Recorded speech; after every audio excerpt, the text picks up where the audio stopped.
Hello everyone, welcome to FK English. আপনাদের সাথে আছি আমি ফয়সাল খান এবং আজকে আমরা আর একটা বিষয়ের 6 ডিফারেন্ট ওয়েজ টু সে শিখব এবং আজকের টপিকটা হচ্ছে ইউ আর ব্রিলিয়ান্ট। আমাদের প্রায় অনেককে অনেক পারপাসে বলতে হয় যে তুমি অনেক মেধাবী। সো ইউ আর ব্রিলিয়ান্ট এই কথাটা খুবই কমন হয়ে যায়, বিধায় আমরা চাইলে ইউ আর ব্রিলিয়ান্টের পরিবর্তে আরও বেশ কিছু টার্ম ব্যবহার করতে পারি এবং আজকে আমরা সেই টার্মগুলাই দেখব। সো নাম্বার ওয়ানে আমরা চাইলে বলতে পারি you are a creative power house. আমরা চাইলে বলতে পারি you are a creative power house. এছাড়াও আমরা চাইলে বলতে পারি you are a walking encyclopedia. আমরা জানি কি এনসাইক্লোপিডিয়া মানে হচ্ছে বিশ্বকোষ, এখানে সকল ধরনের তথ্য থাকে। So you are a walking encyclopedia মানে বোঝাচ্ছে যে এটা এমন একটা সাইক্লোপিডিয়া, মানে আমরা যেহেতু হিউম্যান বিং, আমরা তো চলাফেরা করতে পারি, মুভ করতে পারি। সো ওয়াকিং এনসাইক্লোপিডিয়া মানে হচ্ছে এমন একটা সাইক্লোপিডিয়া যেটা জীবন্ত। সো তুমি যেহেতু অনেক মেধাবী বা আপনি যেহেতু অনেক মেধাবী বা কেউ একজন অনেক মেধাবী, সেটা বোঝাতে আপনি তাকে বলতে পারেন you are a walking encyclopedia. So number থ্রিতে আপনি চাইলে বলতে পারেন you are a master of your craft. Craft মানে আমরা জানি শিল্প, স্কিল, এগুলো বুঝিয়ে থাকে। So you are a master of your craft মানে আপনার যে দক্ষতা বা আপনার যে স্কিল আছে এটার আপনি একদম বিশাল পণ্ডিত একজন ব্যক্তি, বা এটাতে আপনি অনেক দক্ষ, মানে আপনার দক্ষতায় আপনি অনেক দক্ষ। এরকম সিচুয়েশনে আপনি বলতে পারেন you are a master of your craft.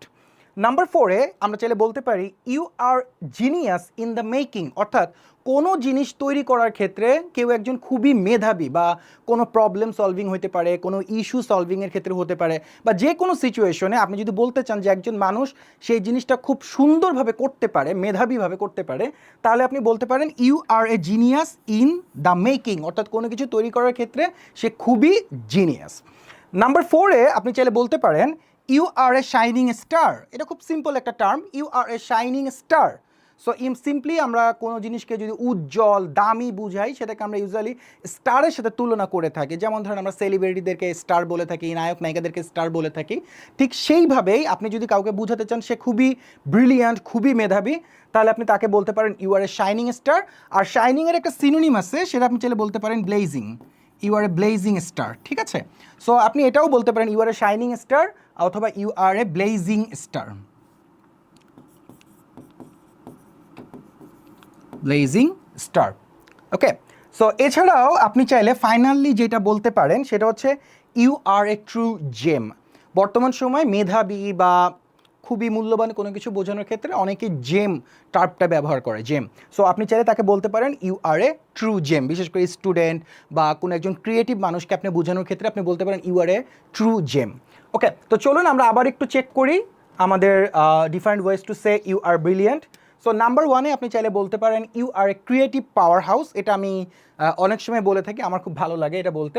আর একটা হচ্ছে যখন আপনি তাকে খুব বেশি ব্রিলিয়েন্ট বুঝাতে চাবেন, তখন আপনি বলবেন you are a walking encyclopedia. And number থ্রিতে আপনি বলতে পারেন you are a master of your craft. You are a master of your craft. Number ফোরে আপনি চাইলে বলতে পারেন you are a genius in the making. You are a genius in the making. Number five you are a shining star. এটা মানুষের জন্য বোঝাটা সহজ। আপনি যখন কাউকে বলতে যাবেন অবশ্যই মাথায় রাখবেন আপনি যাকে বলতেছেন সে যেন কথাটা বুঝে। আপনি বলতেছেন এমন কাউকে এমন ইংলিশ টার্ম সে বুঝতে পারতেছে না, তাহলে কিন্তু সেটা বলে কোনো লাভ নেই। সো এটা খুবই ইজি একটা বিষয়, সেহেতু সবাই এটা বুঝতে পারবে। You are a shining star. And number six last আজকের জন্য, সেটা হচ্ছে you are a true gem. So this are the 6 different ways to say you are brilliant. So এখন থেকে আপনি যদি টিচার হয়ে থাকেন, আপনার স্টুডেন্টকে বলার ক্ষেত্রে অথবা আপনার বাচ্চাদেরকে, আপনার কিডসদেরকে আরেকটু বেশি ইন্সপায়ারেশন দেওয়ার জন্য আপনি চাইলে এই টার্মগুলো ব্যবহার করতে পারেন। This is all for today. Next ভিডিওতে আর একটা টপিক নিয়ে আসছি আপনাদের সামনে। আল্লাহ হাফেজ, আসসালামু আলাইকুম।